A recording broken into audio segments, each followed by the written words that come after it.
नमस्कार विद्यार्थी मित्रांनो, स्वागत आहे आपले स्मार्ट टेक एज्युकेशन यूट्यूब चॅनलवर. मित्रांनो, पोस्टमन, मेलगार्ड व एम-टी-एस या परीक्षेला जाणार आहात, तर हा व्हिडिओ शेवटपर्यंत नक्की बघा. या व्हिडिओमध्ये पोस्टमन, मेलगार्ड व एम-टी-एस या परीक्षेला विचारले जाणारे महत्त्वाचे प्रश्न 25 प्रश्न या व्हिडिओमध्ये पाहणार आहोत. मित्रांनो, जर तुम्ही या चॅनलवरती नवीन आहात, तर चॅनलला सबस्क्राईब करा आणि बेल आयकॉनवरती क्लिक करा, जेणेकरून प्रत्येक नवीन व्हिडिओची नोटिफिकेशन तुम्हाला लवकरात लवकर मिळेल. तर मित्रांनो, चला व्हिडिओला सुरुवात करूया. प्रश्न: भारतीय राज्यघटनेतील मार्गदर्शक तत्त्वांचे मुख्य उद्दिष्ट म्हणजे देशात टिंब-टिंब स्थापन करणे होय. पर्याय 1 राजकीय लोकशाही, पर्याय 2 लष्करी राजवट, पर्याय 3 हुकुमशाही व पर्याय क्रमांक 4 सामाजिक व आर्थिक लोकशाही. तर याचे योग्य उत्तर आहे मित्रांनो, पर्याय क्रमांक 4. भारतीय राज्यघटनेतील मार्गदर्शक तत्त्वांचे मुख्य उद्दिष्ट म्हणजे देशात सामाजिक व आर्थिक लोकशाही स्थापन करणे होय. पुढचा प्रश्न: मोफत आणि सक्तीचे प्राथमिक शिक्षण हे राज्याचे एक प्रमुख टिंब-टिंब कार्य आहे. पर्याय क्रमांक 1 सामाजिक, पर्याय क्रमांक 2 कल्याणकारी, पर्याय क्रमांक 3 सांस्कृतिक व पर्याय क्रमांक 4 शैक्षणिक. तर याचं योग्य उत्तर आहे मित्रांनो, पर्याय क्रमांक 1 सामाजिक. पुढचा प्रश्न: भारतीय संविधानाने भारताचे वर्णन टिंब-टिंब असे केले आहे. तर याचे पर्याय क्रमांक 1 संघराज्य, पर्याय क्रमांक 2 विधानमंडळ, पर्याय क्रमांक 3 राज्याचा संघ, पर्याय क्रमांक 4 विधान परिषद. तर याचं योग्य उत्तर आहे मित्रांनो, पर्याय क्रमांक 3 राज्यांचा संघ. पुढचा प्रश्न: भारतीय संविधानाने एका टिंब-टिंब निर्मिती केली आहे. याच्यासाठी पर्याय क्रमांक 1 प्रबळ राज्य क्षेत्राची, पर्याय क्रमांक 2 प्रबळ संघ राज्याची, पर्याय क्रमांक 3 प्रबळ कार्यकारी मंडळाची व पर्याय क्रमांक 4 प्रबळ कायदे मंडळाची. तर याचं योग्य उत्तर आहे मित्रांनो, पर्याय क्रमांक 2 प्रबळ संघराज्यांची संविधानाने निर्मिती केलेली आहे. पुढचा प्रश्न: भारतीय राज्यघटनेत अंतर्भूत केलेल्या मूलभूत हक्कांचे संरक्षक कोण आहे? तर पर्याय क्रमांक 1 संसद, पर्याय क्रमांक 2 पंतप्रधान, पर्याय क्रमांक 3 राष्ट्रपती व पर्याय क्रमांक 4 सुप्रीम कोर्ट ऑफ इंडिया.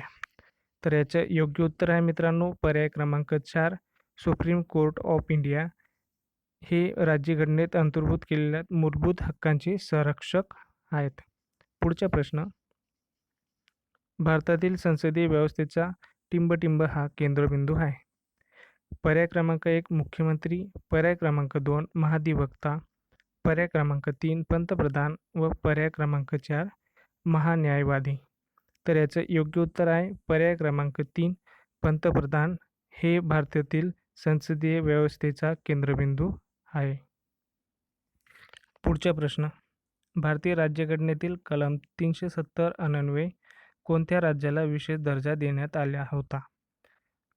पर्याय क्रमांक 1 जम्मू काश्मीर, पर्याय क्रमांक 2 महाराष्ट्र, पर्याय क्रमांक 3 बिहार व पर्याय क्रमांक 4 पश्चिम बंगाल.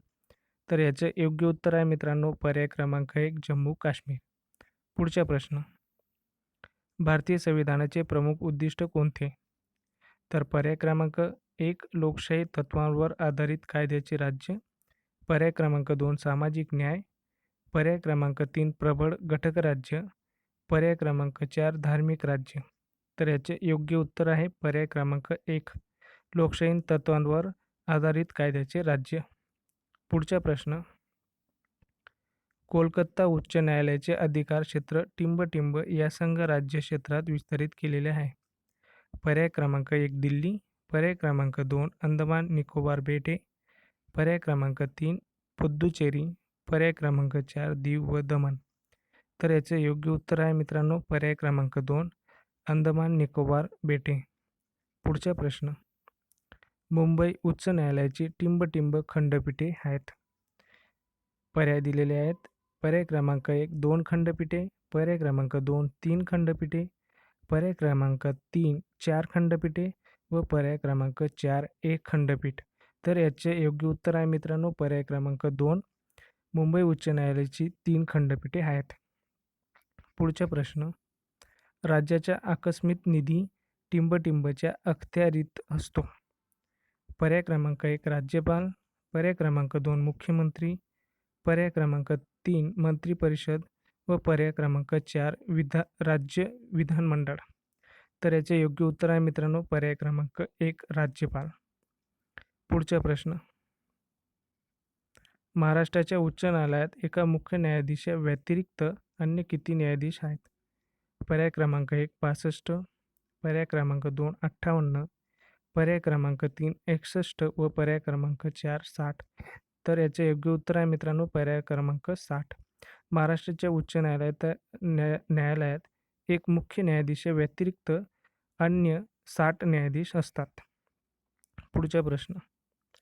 राज्याच्या आर्थिक व्यवहारावर पूर्ण नियंत्रण कोणाचे असते?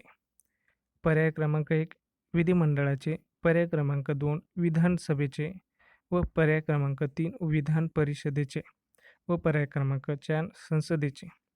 तर याचे योग्य उत्तर आहे मित्रांनो पर्याय क्रमांक 2 विधानसभेचे. प्रश्न पुढचा.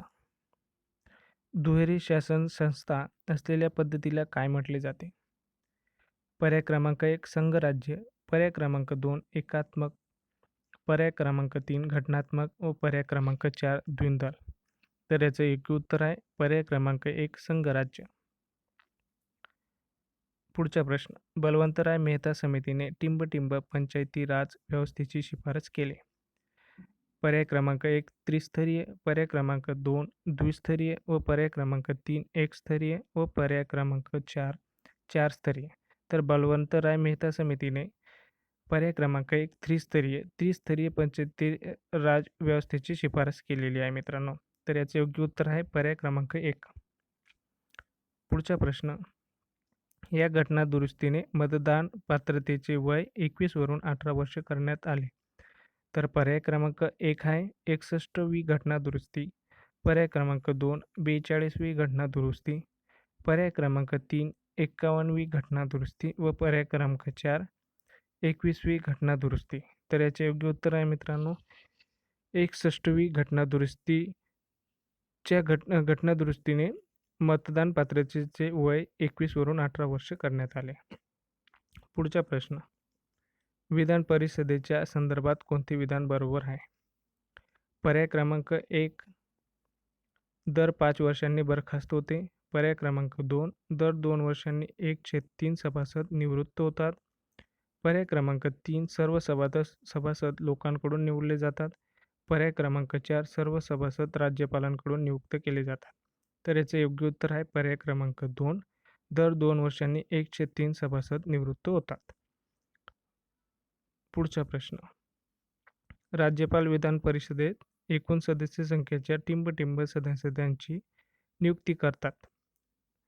पर्याय क्रमांक 1 1/3, पर्याय क्रमांक 2 1/12, पर्याय क्रमांक 3 1/6, पर्याय क्रमांक 4 1/5. तर याचे योग्य उत्तर आहे मित्रांनो पर्याय क्रमांक 3 1/6. पुढचा प्रश्न. भारताचे नागरिकत्व नियमित करण्याचा अधिकार खालीलपैकी कोणाला आहे? तर पर्याय दिलेले आहेत 4. पर्याय क्रमांक 1 केंद्रीय मंत्रिमंडळ, पर्याय क्रमांक 2 संसद, पर्याय क्रमांक 3 सर्वोच्च न्यायालय व पर्याय क्रमांक 4 विधी आयोग. तर याचे योग्य उत्तर आहे मित्रांनो पर्याय क्रमांक 2 संसद. पुढचा प्रश्न. घटना समिती कधी अस्तित्वात आली? पर्याय क्रमांक 1 1946, पर्याय क्रमांक 2 1948, पर्याय क्रमांक 3 1949 व पर्याय क्रमांक 4 1950. तर याचे योग्य उत्तर आहे पर्याय क्रमांक 1 1946 मध्ये घटना समिती अस्तित्वात आली. पुढचा प्रश्न. भारत निधर्मी राज्य कोणत्या वर्षी बनले? पर्याय क्रमांक 1 1947, पर्याय क्रमांक 2 1948, पर्याय क्रमांक 3 1950 व पर्याय क्रमांक 4 1976. तर याचे योग्य उत्तर आहे पर्याय क्रमांक 4 1976 या वर्षी भारत निधर्मी राज्य बनले. पुढचा प्रश्न. भारतीय राज्यघटनेचे वैशिष्ट्य कोणते? पर्याय क्रमांक 1 अध्यक्षीय शासन पद्धती, पर्याय क्रमांक 2 संसदीय शासन पद्धती व पर्याय क्रमांक 3 1 व 2 दोन्हीही. पर्याय क्रमांक 4 राजेश आहे.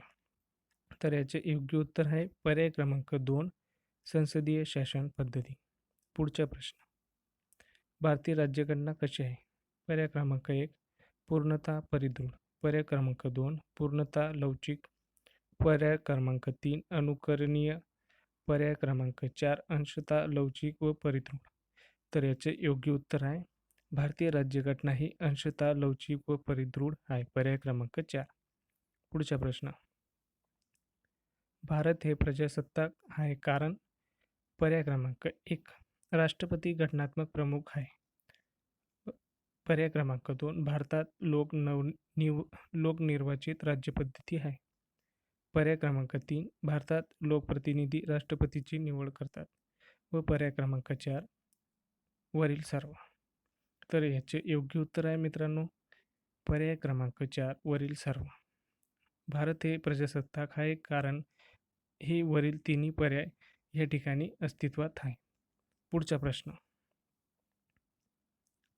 समान नागरिक कायदा हे कशाचे निदर्शक आहे? पर्याय क्रमांक 1 मूलभूत हक्क. पर्याय क्रमांक 2 मार्गदर्शक तत्त्वे. पर्याय क्रमांक 3 लोकशाही समाजवाद व पर्याय क्रमांक 4 मूलभूत कर्तव्ये. तर याचे योग्य उत्तर आहे पर्याय क्रमांक 2 मार्गदर्शक तत्त्वे. तर मित्रांनो या व्हिडिओबद्दल जर तुमच्या मनात काही शंका असल्यास कमेंट बॉक्समध्ये कमेंट करा. मी त्याचा रिप्लाय देण्याचा नक्की प्रयत्न करेन.